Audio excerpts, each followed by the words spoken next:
All right, welcome back, everybody. Good to see you again.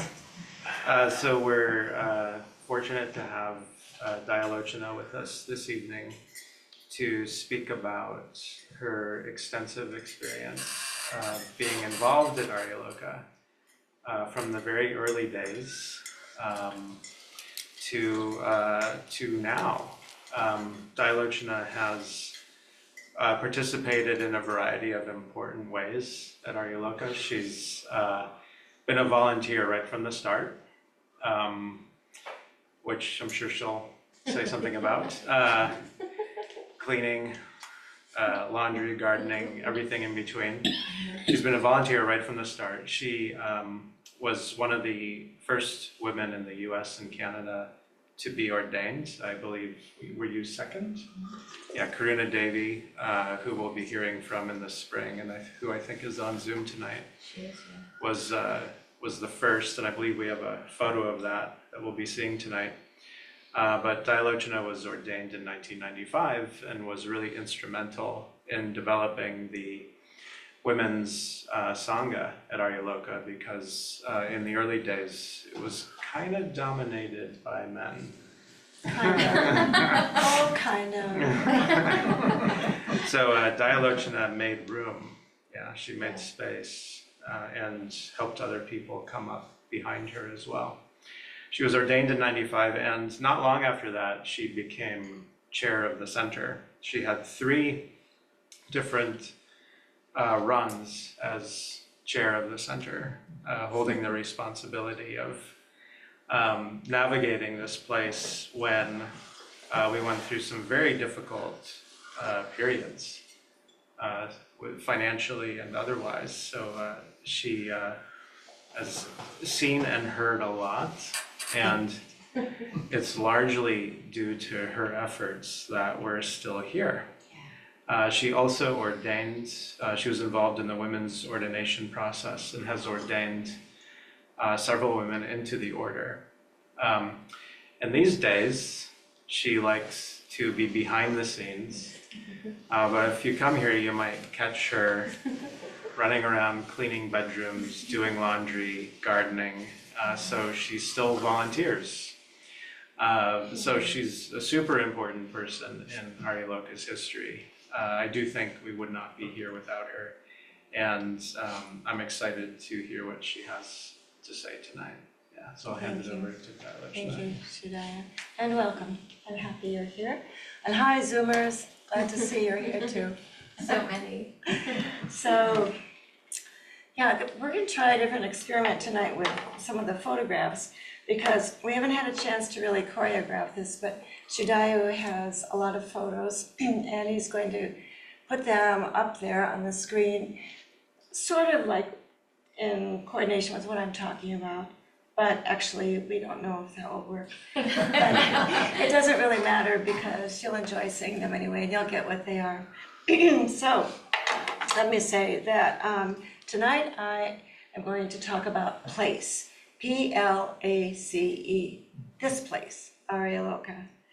And my experience is here from about the first time when I came in 1989 to around 2000. So that still leaves 25 years you aren't going to hear about, but maybe somebody else will fill it in, because I had such a pile of memories that I couldn't possibly even get beyond 2000. So maybe this place has changed so drastically, you wouldn't even believe it unless you see it. So the pictures will tell a lot. So first of all, I'm going to talk about other places actually, and how I found the Buddha. So when I was in college at the University of Minnesota, I was chosen to be in a program that sent me to Thailand for the summer months. But before I could go, I spent a year studying about the country, and that included its religion. And the teacher for that class was from Thailand, was a Thai person. And we would meet on Saturdays at his house. I was with 11 other people from around the state of Minnesota who were selected for this program. And so he had a shrine, he had a Buddha and a shrine. And it was my first experience of knowing about the Buddha and about Buddhism. It really had an impact on me. Then I went to Thailand for the summer, and when I was there, I was traveling around with a team of health care doctors, nurses, people going into the rural areas to treat people who had dysentery. There was a drought and they didn't have clean water. And when they were working away in the day, I would go sit in the local temple, the Wat. And I would just sit in front of the Buddha statue and feel this great peace and longing. So I found these two little Buddhas there. I don't know how to show them to you. Does that work on the camera? Yeah, Yes. Okay. One is evidently, they said, carved from water buffalo horn. So, but I've never tried to pull it. I put it there. And then, when I went to the University of Hawaii to graduate school, I was part of a group of people who had a year to spend in Thailand. So I went to Thailand for field study and field work for a year. And that time I lived up in northern Thailand in Chiang Mai. And I had this Buddha from, evidently, they said it was Burmese, so I don't know. But this Buddha has been with me ever since. Wow. So, Oops, I forgot to show you. Here it is. Here it is. Can you see? Well, you can see the statue, it's shadow right there. Okay. There's something else. So that was my first acquaintance with Buddhism. Then, in 1989, I was back in the States. I was living in Bow, New Hampshire, which is about 15 minutes from Concord, with my husband, Paul, who happens to be here tonight. His name is Viduma now. And I saw an announcement in the Concord newspaper about a meditation class to be held in Concord, of all places. Unbelievable. So I went to the class, and it was led by Manju Vajra, who happened to come from this place, Aryaloka, a Buddhist center in New Hampshire. I couldn't even quite believe it, because I had been thinking about going to a center in Vermont or going to a center in Boston, but I had 2 young kids and a job, and it was just a lot. So this was only an hour away. So he said, after the meditation class, well, if you want to stay on and study Buddhism, you can do that. So we did. Oh, that is me here, having a Mitra ceremony. After I've been here a couple of years. Yeah, but that's the original class in Concord. Yeah, that's Manju Vajra in the right-hand corner. Oh my God. Yeah, I know, that was us. And so, he said after we wanted to stay and do the Buddhism class, of course, and then he announced that there would be a one-day retreat at Aryaloka. So, we made our way over here to the geodesic domes in this woods by the river, an idyllic place. I didn't know what to expect because my experience of Buddhism was in Thailand. And there were men here, but they didn't wear orange robes. They didn't shave their heads. They just looked sort of semi-normal. And so we had a day on Padmasambhava, and we chanted a lot, 100 times. I thought it would never end. And then we went to studied some and had a meal. And then when we were about to leave, Manju Vajra came up and shook my hand. And I was horrified because I had touched a monk in my mind. And in Theravadan cultures, you don't touch the monks. I thought, oh no, I've ruined it all. But it was okay. So anyway, I found this to be just a magical place, really a noble place, a place of just positive energy. And something magical happened to me that day. I just had a connection to this place that would not go away.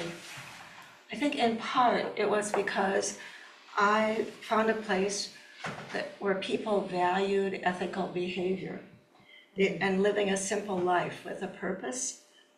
They emphasize self-responsibility for taking no blame, just take charge of yourself.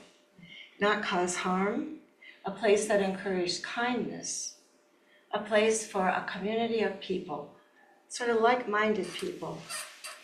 And as a bonus, it was part of an international community, which really was delightful for me. So at that time, there were 4 other order members living here with Manju Vajra. They were from England, and they had very little money. I mean, almost 0 money. Nobody from England was paying for them to be here. They came out of wanting to give the Dharma, to teach the Dharma, to establish it in America. So they lived here. They lived in the bedrooms down below here after they bought this place. And they had almost no money for food or clothing, and they drove a car that had a hole in the floor because it was on the passenger side and I sat in it. Very interesting to watch the road go by underneath you. Well, I really couldn't even believe that they were living like this. And I thought, I just want this place to stay here. I think they need some help. They were trying to, really, it was in rough shape then. But anyway, I said, I want to volunteer. And so I thought I could figure it out that on Wednesday mornings, I could have time off from my job, my kids were in school, and I could come over here and help. But they weren't too sure about that. There was like, a volunteer? We don't think we need a volunteer. So here is part 2 of my talk, part 2, the reality of this place, the pioneer days and hard work. So my first, obviously I persisted till they couldn't keep me away. So I came over on Wednesday mornings, ready to do anything. I mean, anything except clean, because they really didn't want me to clean. And so they decided I could put together a mailing list in the quote unquote office. The office was, I don't know if you've ever been here in the summer on the sun porch out there, Right. when you go out that door from the bookstore. Well, it had plastic that went from the ceiling kind of at an angle down to the floor, covered on all sides. I think it must have been made to be a greenhouse. Oh, they've got a picture. Can you see it there? Yeah, up in the middle there. Yeah. Because it was so hot, you couldn't breathe in there. And you could almost faint in there, really. It was not a very useful space. But that's where I found this clunky old wooden desk. And on the desk, it was covered with little scraps of paper, all over, scraps of paper with the name of someone and a telephone number, maybe an address if I was lucky. And so my job was to put together a mailing list. There was a phone, but it was the kind you plug into the wall, because that's the only kind that there was then. And it was just a cluttered mess of debris, no pens, no paper, no anything. And this clunky old computer that was about that tall, that wide, metal. And when I typed on it to put in names and addresses, it had a thing about the D, the letter D, and it would just type D, D, D, D, D, D, D, D, D, D, D. So I thought, it must mean I'm supposed to learn the Dharma. So how did people even find out about this place? Well, we advertised in the Portsmouth newspaper once a week in a column titled Church Events. And so all the churches in the area would list what was happening at their church the next day on Sunday. And so we put Buddhist Center there. There was nowhere else to put it. And then we decided, we really debated about this, but we decided to spend the money to get a little ad in the yellow pages of the telephone book. There used to be telephone books with yellow pages. And so we decided we would put it under not churches, but meditation. I don't know if anybody found us that way. And also, we had to have people we would make little flyers, and we'd encourage people to take them, put them up anywhere, in the post office, in the laundromat, at the what? Bookstores. The bookstores, yes, even the bars, wherever you can put them up, put them up. And then we had a yearly program, and it went to the people on that wonderful mailing list I had made, but I had to lick a stamp on everyone. We didn't even have stamps that were just self-sticking. Oh no, this was really, really the ancient times. Think about it, 40 years ago. There was no email, there was no cell phone. Well, I mean, phones still plugged into the wall, no social media, no FaceTime, no Zoom. It was truly a miracle if you learned about this place. And if you couldn't get here for classes or meditation or retreat, there was no Dharma, there was no meditation, there was no sangha for you. So, given all that, it's somewhat of a miracle that we survived, really. Now, let me tell you a little bit about the inside of this building. There were not walls in this room. There were not sheetrock. There were a structure, round, but no sheetrock. That's the shrine room. Yeah. There was no ceiling. There was no ceiling in that other room either, where we have the dining tables. Yeah, that's how it looked. And of course, there wasn't insulation inside because supposedly the outside that was covered with that foam was supposed to be the insulation, but that didn't exactly work. Yeah, so when I came here, it was a question of if I could be trusted. I think I had to earn the trust of the men order members who were here because I was such an unknown and sort of didn't fit here. But I did begin to do a few other things besides the shopping list, the mailing list. I did some cleaning around here, which was sort of behind their backs. And and then I was given the job of running the bookstore. In those days, we had to get books from England, so they came over by boat. So we'd get this letter in the mail because it was too expensive to call and say, oh, we've just printed this new book for Windhorse Publications, and we're going to send them over a bookload for you on the boat. They should be there in 3 or 4 months or something. I don't know. It was just such a different time. So after that, I also began hoovering. Do you know what hoovering is? It's the English word for vacuuming. So I would hoover when nobody was around to catch me doing it. And then I got really, really bold. And I said, I can paint. By this time, I had remodeled 2 old houses and I knew how to paint walls. And they looked at me like, no way, you're not going to paint the walls. So I did. Yeah. I literally painted almost this entire place herself. Yeah, Yeah. I've painted most rooms in this, and next door too. I painted most of them. So it just proves I can paint, all right? And it was just generally believed that was not a job for women to do. But that was back then. And then I got even more bold. Oh, I got bold. Yes. I brought pot holders. Pot holders. Oh, yes, I did. And instead of just reaching out with your sleeves and trying to get a towel, and I brought napkins. Oh my, I brought napkins. I put curtains on the walls. I mean, on the windows, because when we had retreats for the women over there, there were still men all over around the place, and we just kind of wanted a little privacy. So I did that. And then finally, this had really been going too far, I'm sure, but I put flowers on the tables where we were eating. So the men were a bit concerned that their Milarepa-like cave-in existence was turning into something too feminine. Well, that's how it was.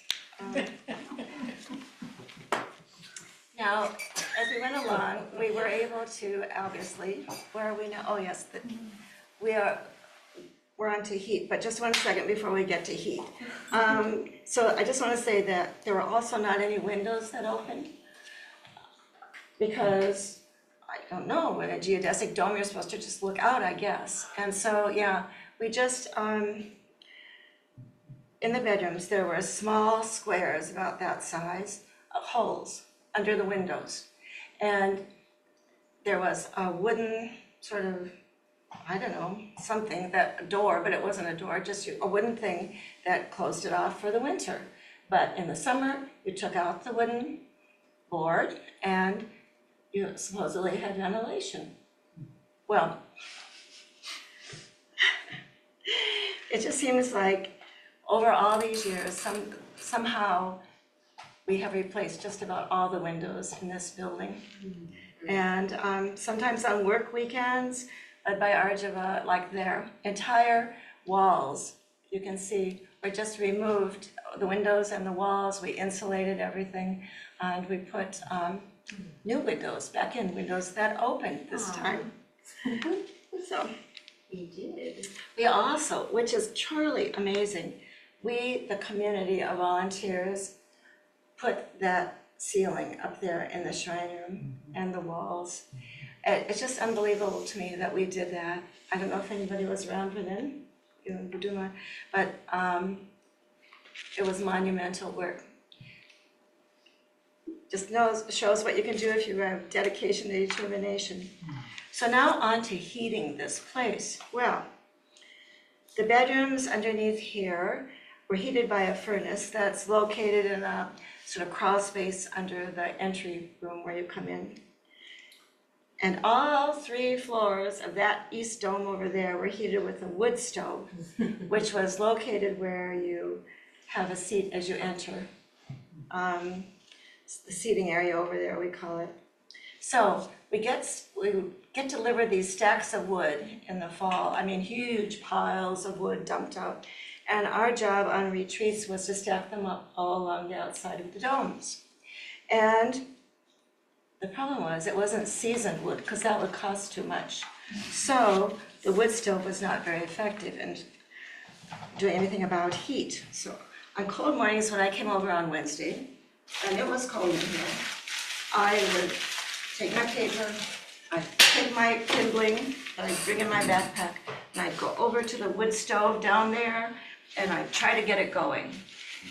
And it didn't draw well because it had to go up all 3 stories up to the roof, and the wood was wet. And we didn't have any of those lighter things. We had to use little matches. Can you imagine those days? Really? So what happened is that often when I was working, by then we had moved the office into the bookstore area. And it was so cold up there, and I couldn't wear gloves and still type, so I used to just have cups of hot water. And I'd hold it as long as I could, then I'd write and do something, then I'd get more hot water and just kept holding it. This is true, I'm not making this up. It's true, that's how it was. And then, when we were in the shrine room, there was once a wood stove right here, a little wood stove. However, it was never used because by the time you ever got it going and meditation was over and it never really heated it. So what did we do? Well, of course, we just wore hats in the shrine room, our winter jackets, and gloves. That's what we did. That's how we meditated. Yeah. And now, just look at this. Look what there is now. Look what's happening here. Did you know that? It's not wonderful? I don't think anyone knows what's happening, actually.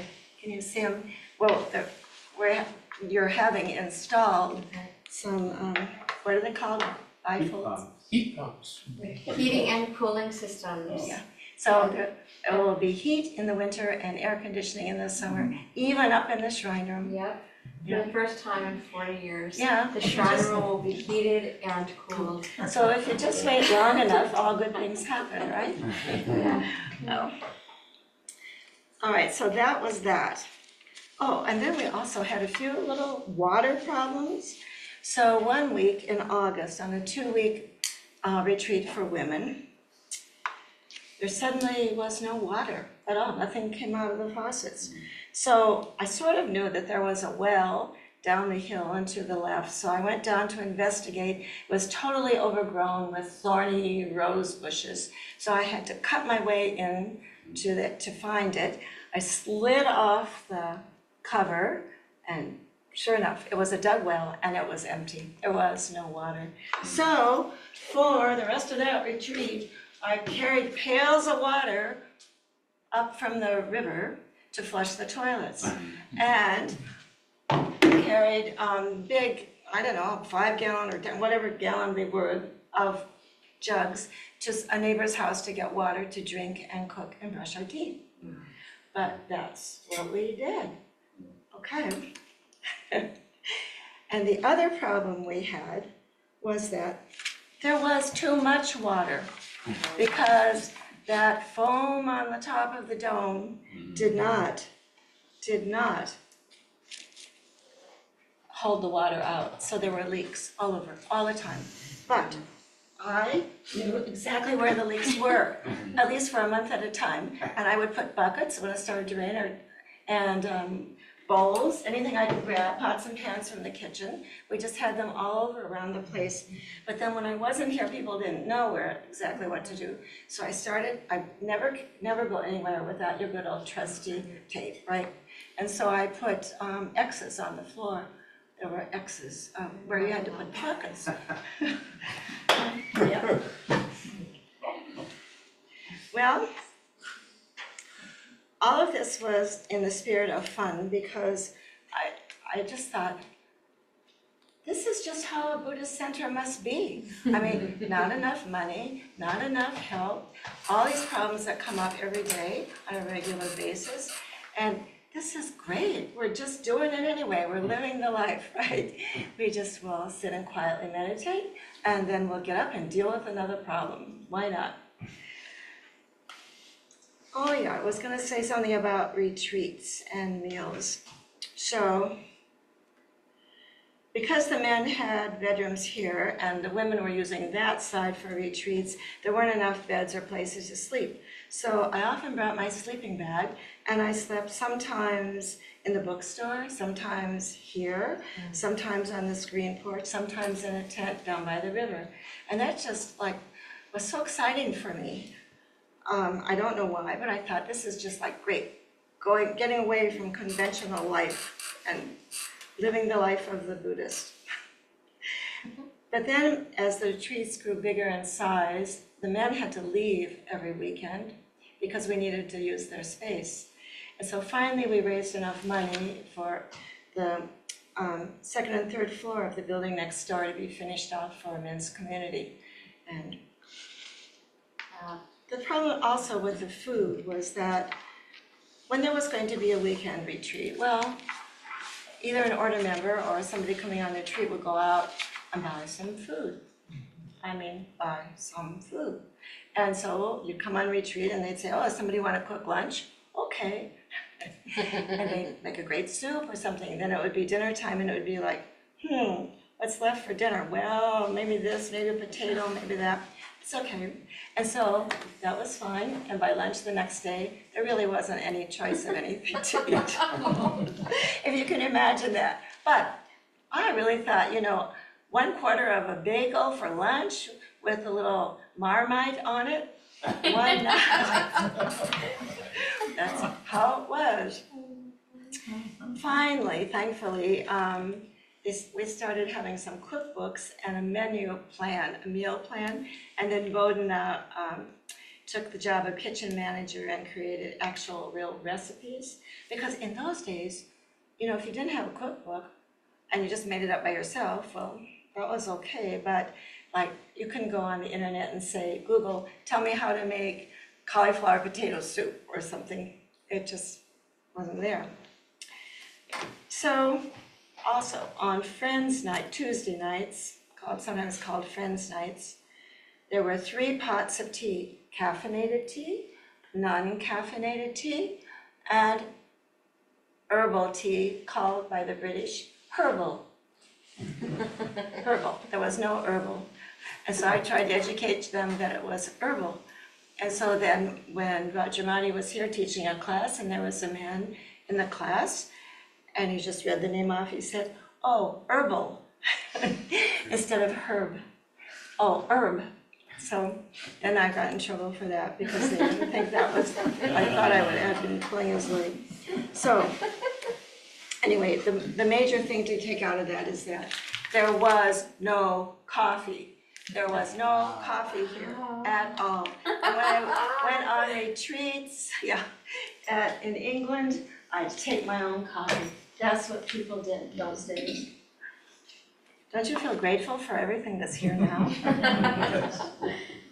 Right. And then a few things about the outside. The river was beautiful. It had ducks and beavers and muskrats, and it flooded every spring. Bridges washed away every spring and were rebuilt with several ideas of how to secure them, and then the next spring they'd wash away again. So that was just a constant something we're trying to solve. It wasn't easy living by the riverside, but we managed, I guess. We just kept going on. And then after we were able to buy some propane stoves to heat in here like that one and over there, we didn't have to have wood anymore along the domes. And so I got the idea of let's plant gardens around the domes because it looks so barren and bleak. And there's Rich. Two of my two kids are on there too. We used to bring kids over to make them work. And so the order members are very skeptical about that idea. They were sure I did not know the difference between a flower and a weed. And I should not attempt to even try to weed the few gardens that were here because I would probably pull up the flowers. But I did it anyway. So, yes, I dug up around both domes, yes, and I put on my gardening gloves and I planted flowers. And they're still blooming out there today. The one thing that is true is that they said, well, you won't have time to take care of them. And they were right. But unfortunately, Kavya Drishti appeared with her love of gardening and she took over the project. And then there was that roof, that leaked, and there'd been many repairs. They tried painting on tar, they tried painting on some other substance, nothing worked. So finally we had to admit defeat and we had to tear all that foam off. So little pieces would come off, like little pieces. There were probably 1 billion little pieces in the yard, and my job was to bend over and pick them all up and toss them away. But I didn't have to go up on the roof, and I was thankful for that. But there you are on the catwalk. Yeah, there was to be a catwalk around there. So then, this dome was totally empty of any foam, waiting to get shingled. And it was covered with a big tarp. But then a storm came and blew the tarp off and all the rain came in. And I was having a happy meditation retreat in Montana at the time when I got called to the office of the place because somebody had to reach me urgently. I was really worried. But lo and behold, it was just Sadamala here, who was the office manager, saying, oh, all the bedrooms are totally flooded with feet of water. Yes, so after that, we decided, listen, we have to do something about these spirits, these water spirits. So we held various rituals all around the place to try to appease them and make them happy and think, they don't want to do this to us anymore, do they? So for a while, things got a little better. This place has had so many new builds and repairs. It just is amazing, really, what's happened. There's been a men's community built, a solitary cabin built, a whole new parking area over there that used to be all trees, a new well, a new septic system, all the windows replaced, kitchen, plumbing, electrical, all updated, and the solitary cabin was raised after all the floods and rebuilt inside totally. So we owe a great deal to the pioneer order members who made this possible with their skills, their determination, and energy. Manju Vajra and Tiradama, who actually had the courage to buy this place. Buddhapalatu, who initially built and remodeled. Silaratna, who took on the complexities of the building time and time again. Arjava, whose energy, knowledge, and generosity saved the building from falling apart in many ways over the years. And he and Kimabasika arranged with a bank to refinance the mortgage with a lower rate so that we could continue to go on. And all the Mitras and friends and people here, we all rallied around to support this place. So, do you wonder why I stayed? Why have I volunteered for 36 years? Why would I become chairperson of this center 3 times over, as Shidaya mentioned? Well, I valued the teaching, and I loved this place. I thought it provided the opportunity for all of us to learn and grow and change. Along the way, I was a teacher here. I was women's Mitra convener. I led many retreats. I was involved in the ordination process. I ordained 10 women. I've done almost everything at least once here at Aryaloka, except treasurer. I could not be treasurer. Never trust me with your money. And so, anyway, I did that, and I think I loved the challenge of making order out of disorder. It's the sense of possibility in the midst of the impossible here, how to keep going. And it was just a spirit of determination. This was a place for the development of human potential, and it was fun. So on to the fun part, enough of the problems. Okay, here we have part 3, the fun times. All right. Yeah. I'm wearing this just totally because Sherry loves my hat. This hat is famous. All right, so what did we do for fun around here when we weren't working like crazy all the time? All right, we had festival days. We made offerings to outside shrines, going around the place and beating drums, and look at that. Virya Leela made that wonderful Muchalinda there up above a Buddha, hanging from a tree. I don't know how it got up there, but I guess that must have been on Buddha Day. And we had just fun, all kinds of fun events going on all the time. Oh, we had plays. Do you have any pictures of plays? Right now, I'm going to treat you to a play, no, a reading of how we would do this with, we would, That's Halloween. okay, finding of the plays. Oh yeah, that was a fundraiser to raise money. Yes, This is a good play. there is a play. Okay, so this is what we would do. And I'm going to be the voice of, I don't know how to show you this. All right. Yeah, they can see it, yeah. I can say Bahia of the bark garment. All right, we had costumes, we always had costumes. Okay, and there's going to be a voice off stage, all right? All right, so I will just start out by telling you this is a sutta, and it's about Bahia of the bark cloth. He lived at the ocean in India. He was a respected teacher and meditator, and one day it arose to him the thought, this was at the time of the Buddha, of course, so it was about 1300 years ago, and he said, I wonder if I'm one of those people who has become enlightened. And then a deva came to him and said, You, Bahia, are neither an arahant, nor have you entered the path. You don't even have a practice whereby you could become an arahant. But there is an arahant, the Blessed One living near Savatthi, who teaches the Dhamma. He thought, I am going to go and find him. It's only 1,200 miles. I can do it. I will get there. And there he took off. He got to Savatthi, and he saw a group of monks. And he asked them, he said, oh, where is the Blessed One? And they replied, he has gone to town for alms. So he ran into the town, and he found the Buddha, the Blessed One, and he fell down at his feet in worship, and he said, teach me the Dharma, oh Blessed One, teach me the Dharma. This is not the time, Bahia. We have entered town for alms.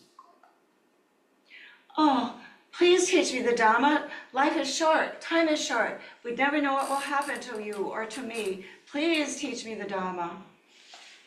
This is not the time, Bahia. We've entered the town for alms. This is not the time for teaching. Oh, please, please, this is very important because we never know when one of us might die, what might happen. Please, you must teach me. Then, Bahia, you should train yourself thus. In the seen, only what is seen. In the heard, only what is heard.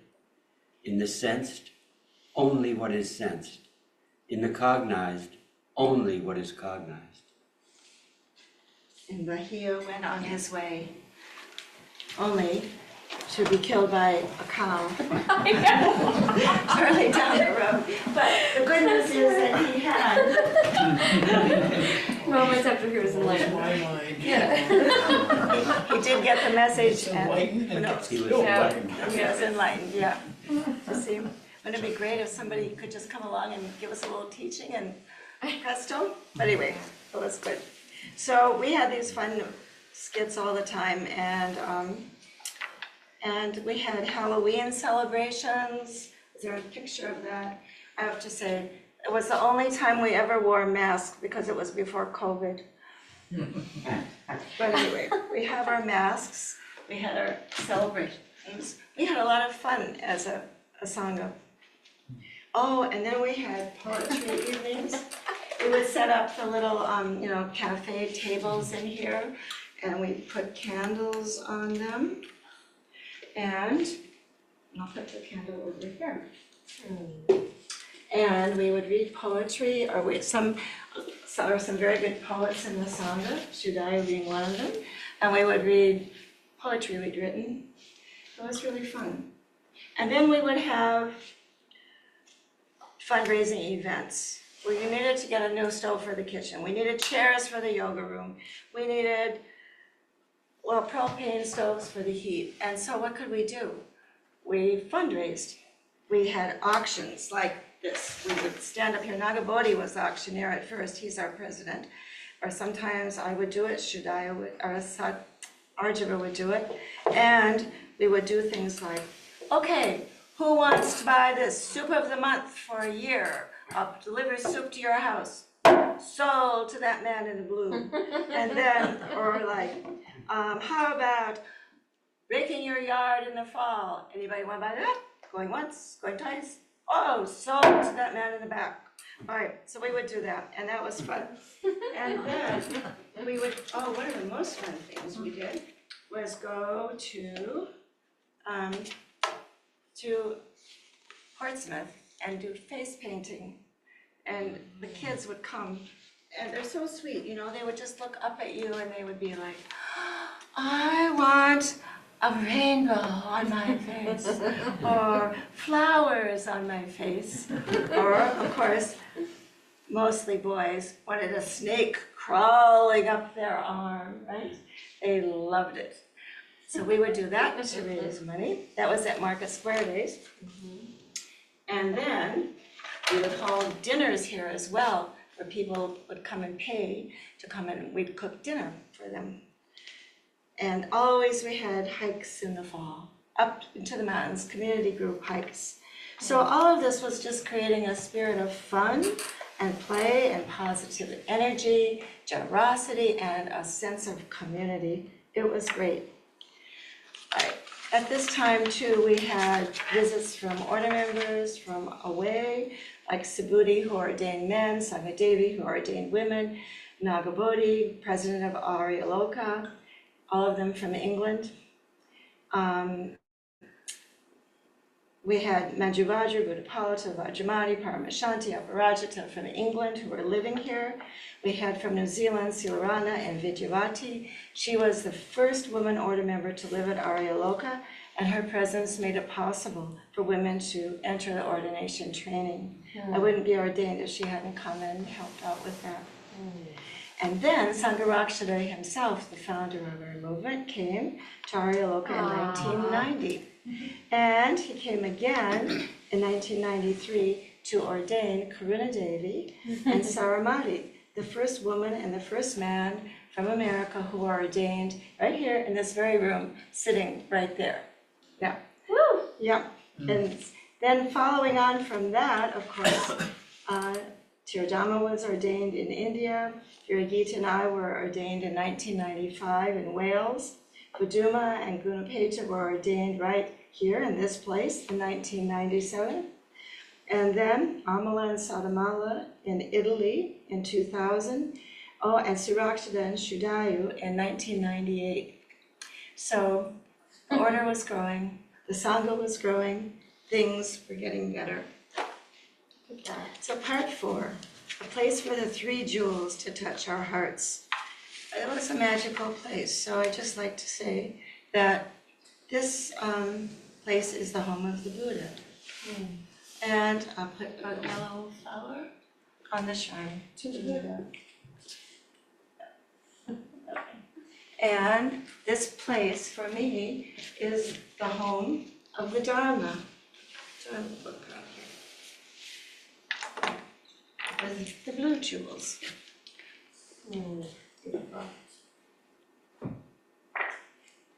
And this place is the home of the Sangha.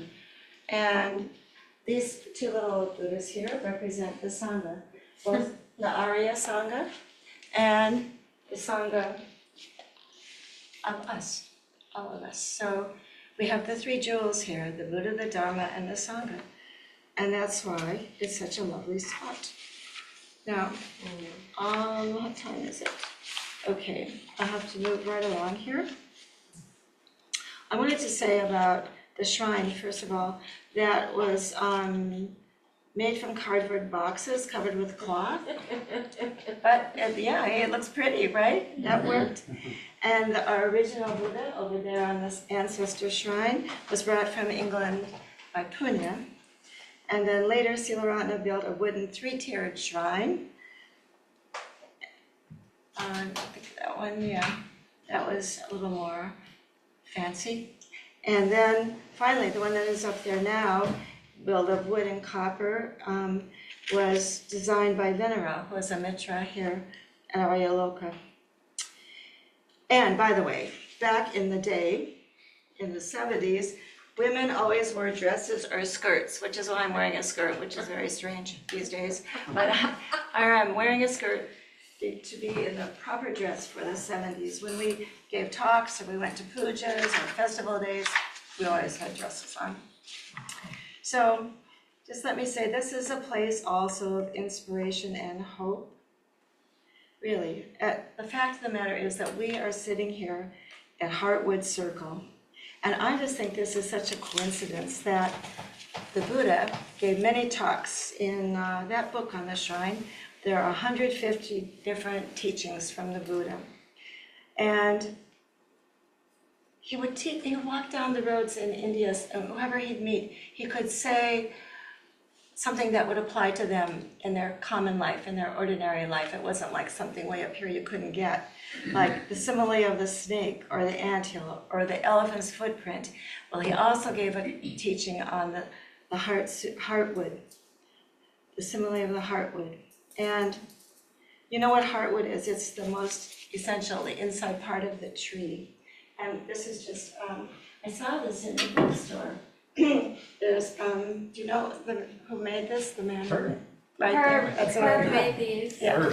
Yeah, right here. Yeah, They came from a tree that fell down by the bridge. yeah. It's the heartwood. It's in the core of it's beautiful. It's just so beautiful.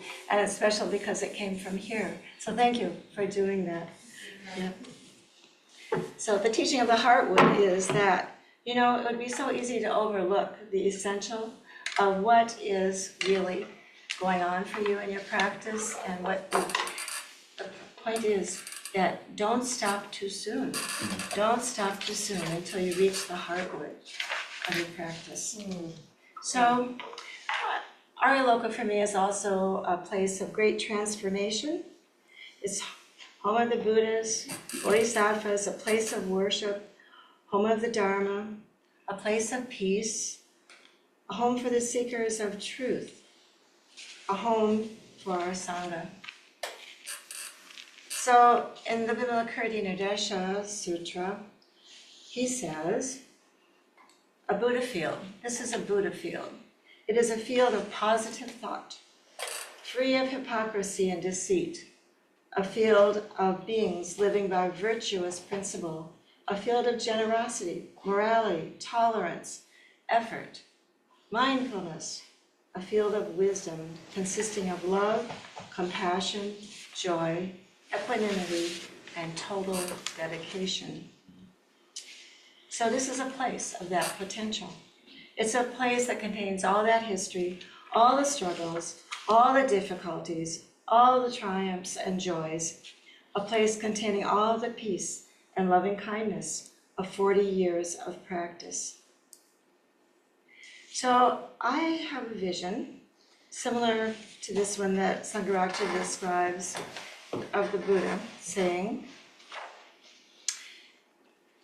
that the Buddha looked out over the world and saw a vision of the whole mass of humanity, just like a great bed of lotuses. Many of the lotus plants were not just deep down in the water, but right down in the mud. Some were submerged so you could hardly see their buds, but others had begun to grow, and they were reaching the surface of the water. Other buds stood free of the water and starting to unfold, and a very few were starting to bloom. So this is a vision of the beings who are here. This is my vision. This little note, this is more my taisa. This is a vision of the lotus pond. I don't know if you can see it up there, but there it is. All right. Some of us are more deep in the mud. Some of us are coming up to the surface. But what's here is an opportunity to grow. It's a place to grow. It's a place to share kindness and hope. And every single one of us has a place in this lotus pond. It doesn't matter where you are. It matters that you're here and that you can be supported by this place and by your friends in the sangha. So I give great gratitude to the pioneers who gave this place its beginning, a place that we can cherish now. And I give gratitude to all who have followed. Each and every one of you, including the Zoomers, has a part in the future of this place of Aryaloka. So thank you for being here. Now, just go forth and bloom. Okay, the end.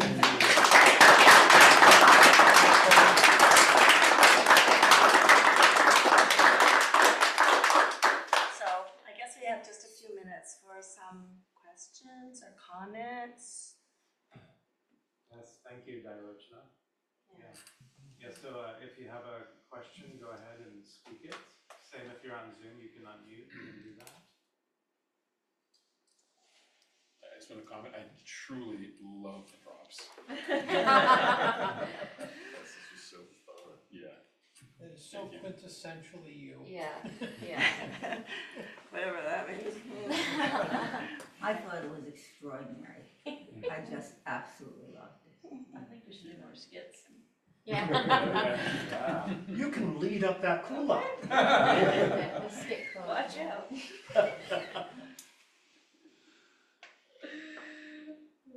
I'm wondering how you got through the rough years, How I got to it? through the rough years with all the work I and know, the I know. energy and I don't know, it just was a positive energy, just kept going, you know?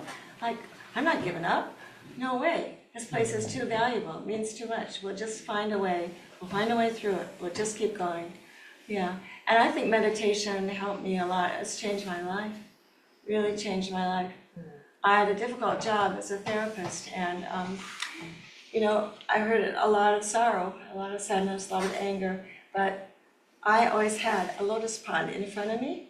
That's how I look at it, that all that can just fall down into it, transform and grow up. And so that's, I think, helped me a lot. As I used to say, as people remind me, meditate, meditate, meditate.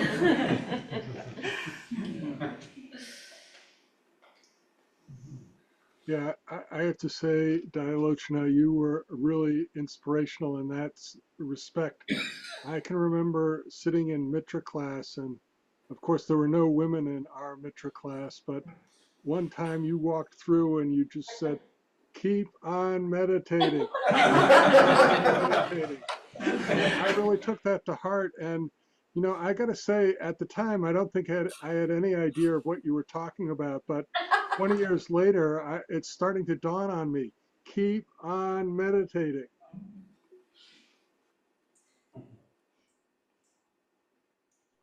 It's also so inspiring to really see the fruits of all of this effort and the incomprehensible number of carrots that have been chopped and, weeds that have been pulled and shovels of snow to clear driveways and all of that skillful effort just, keeps pile up to create, this place that we have now. And for, like you said, we're all a part of its future. So, thank you.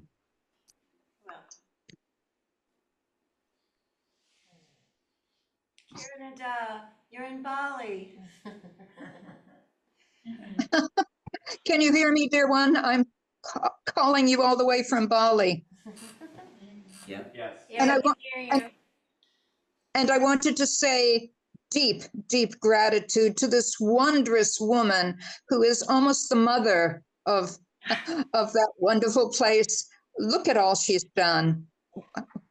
Great honor to you, sweet one. Thank you, thank you. Yes. Well, it was fun.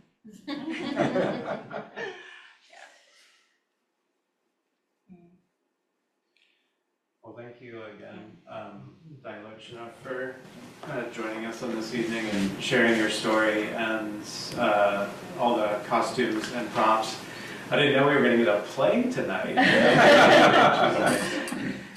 So hopefully that inspires some people to do that as well. But I just want to say that when I introduced you,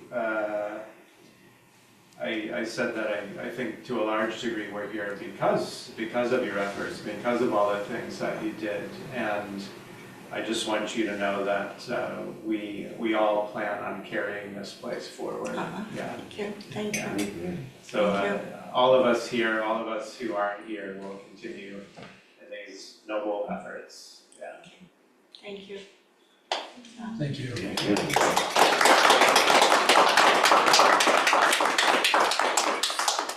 Now go home and meditate.